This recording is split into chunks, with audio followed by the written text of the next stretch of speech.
நண்பர்களுக்கு வணக்கம். Welcome to coconut kitchen.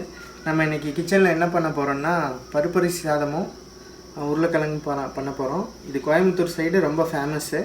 So நிறைய பேருக்கு தெரிஞ்சிருக்கும். ஒரு பேச்சுலராக வந்து இது ஈஸியாக சமைச்சு முடிச்சிடலாம். அதுக்காக இந்த வீடியோ போடுறோம். நிறைய பேர் கேட்டுட்ருக்கீங்க. ஸோ இப்போ பருப்பரிசி சாதம் செய்கிறதுக்கு தேவையான பொருட்கள் என்னென்னு பார்ப்போம். முதல்ல வந்து பருப்பையும் அரிசியும் வந்து ஒரு 1 ஹவராக ஊற வச்சுருக்கிறேன். அது இதுதான் மெஷர்மெண்ட் கப்பு. இதில் பார்த்தீங்கன்னா 2 கப்பு அரிசியும் ஒரு கப்பு பருப்பும் துவரம் பருப்பும் ஊற வச்சுருக்கோம். ஸோ நல்லா ஊறி இருக்குது, பார்த்தீங்கனாலே தெரியும். அதுக்கப்புறம் இந்த மாதிரி வெங்காயம் வந்து ஒரு 2 வெங்காயத்தை வந்து கட் பண்ணி வச்சுருக்கோம். இந்த மாதிரி ஒரு பல்பு பூண்டு கட் பண்ணி எடுத்து வச்சுருக்கோம். தக்காளி இருக்குது, 2 தக்காளி இந்த சைஸில் இருக்குது. அதுக்கப்புறம் தாளிக்கு தேவையான பொருட்கள் 2 பச்சை மிளகா, ஒரு வரமிளகா எல்லாம் எடுத்து வச்சுருக்கோம். மஞ்சள் தூள், மிளகாய் தூள், உப்பு தேவையான அளவு ஆட் பண்ணிக்க போகிறோம். அதுக்கப்புறம் இது கூடவே பார்த்திங்கன்னா உருளைக்கிழங்கு பொரியல் செய்ய போகிறோம். இதுக்கு வந்து ஒரு அரை வெங்காயம் கட் பண்ணி வச்சுருக்கோம் பொடியாக. அப்புறம் பூண்டு ஒரு 10 பல் பூண்டை சின்னதாக நறுக்கி வச்சுருக்கோம். அப்புறம் ஒரு 2 கிழங்கு. ஸோ இது பார்த்திங்கன்னா ஒரு 2 பேர் நல்லா சாப்பிட்லாம், அந்த அளவுக்கு எடுத்து வச்சுருக்கோம். வாங்க எப்படி செய்யலான்னு பார்ப்போம். இப்போ பருப்பரிசி சாதம் செய்ய போகிறோம். குக்கர் அடுப்பில் வச்சாச்சு, ஒரு 2 மினிட்ஸ் ஆச்சு. நல்லா சூடாக இருக்குது. இப்போ தேங்காய் எண்ணெய் ஊற்றுறோம். தேங்காய் எண்ணெய் ஒரு 2 ஸ்பூன் ஊற்றிக்கங்க. அடுத்து தேவையான தாளிப்புகளை போடுறோம். கடுகு ஒரு 1/2 டீஸ்பூன், சீரகம், கொஞ்சம் உளுந்து, அதுக்கப்புறம் பார்த்தீங்கன்னா நறுக்கி வச்ச வெங்காயம்,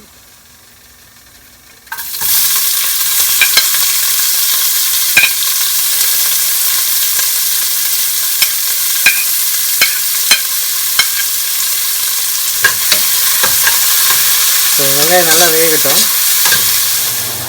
இப்போ கருவேப்பிலை ஆட் பண்ணுறோம்.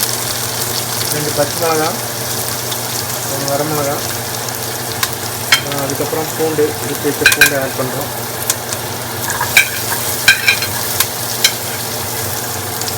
ஸோ இது நல்லா ஓரளவுக்கு வதங்கட்டும். அதுக்கப்புறம் தக்காளி ஆட் பண்ணுவோம். இப்போ மீடியம் ஃப்ளேமில் வந்து வெங்காயம் பூண்டெல்லாம் நல்லா ஓரளவுக்கு வெந்துருச்சு. அதுக்கப்புறம் கட் பண்ணி வச்ச தக்காளி ஆட் பண்ணுறோம். இப்போ ஒரு 1/2 டீஸ்பூன் வந்து மஞ்சள்தூள், உப்பு ஒரு 1/2 டீஸ்பூன்,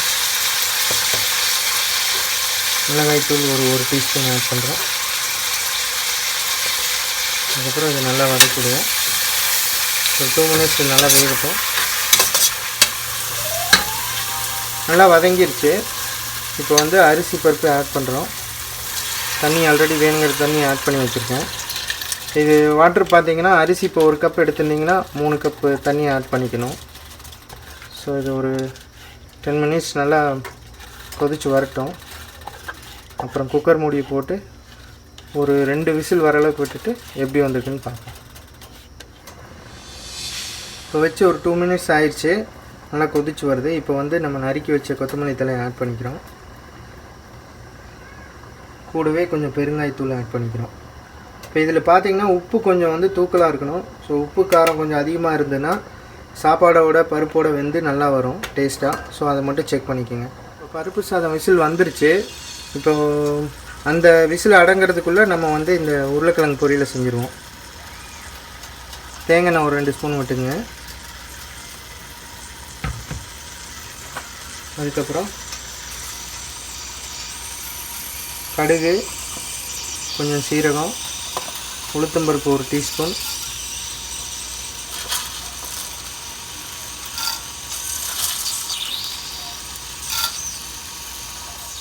கடலைப்பருப்பு ஒரு டீஸ்பூன் ஆட் பண்ணியாச்சு. இப்போ நறுக்கி வச்ச வெள்ளைப்பூண்டு ஆட் பண்ணுறோம். நல்லா பொரிஞ்சு வரட்டும். இப்போ பூண்டு பொன்னிறமாக வதங்கிருச்சு. இப்போ ஆனியன் வெட்டி வச்சுருந்த ஆனியனை ஆட் பண்ணிக்கலாம். ஸோ ஆனியன் வதங்கட்டும். கொஞ்சம் உப்பு ஆட் பண்ணிடுவோம். ஸோ கொஞ்சம் சீக்கிரமாக வெந்துடும். ஸோ இப்போ வெங்காயம் வேகிறதுக்காக கொஞ்சம் உப்பு ஆட் பண்ணிட்டோம். நல்லா வெந்துருச்சு. அடுத்தது உருளைக்கிழங்கு ஆட் பண்ணிக்கலாம்.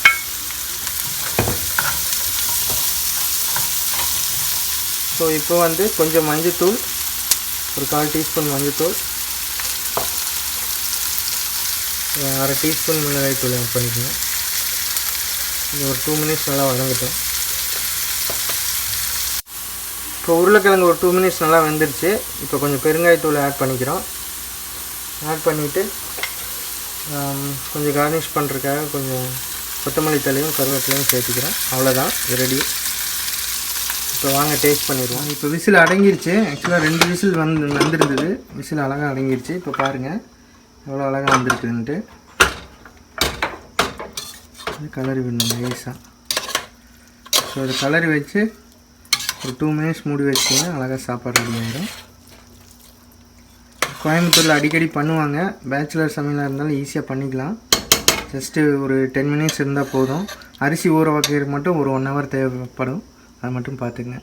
வீடியோ பார்த்ததுக்கு ரொம்ப நன்றி. எங்கள் சேனலை சப்ஸ்கிரைப் பண்ணுங்கள். வீடியோ பிடிச்சிருந்தா லைக் பண்ணுங்கள், ஷேர் பண்ணுங்கள். தேங்க்யூ.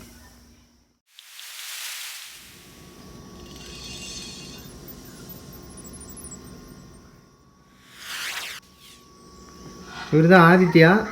இப்போ டேஸ்ட் பண்ண போகிறார் சாப்பாடை.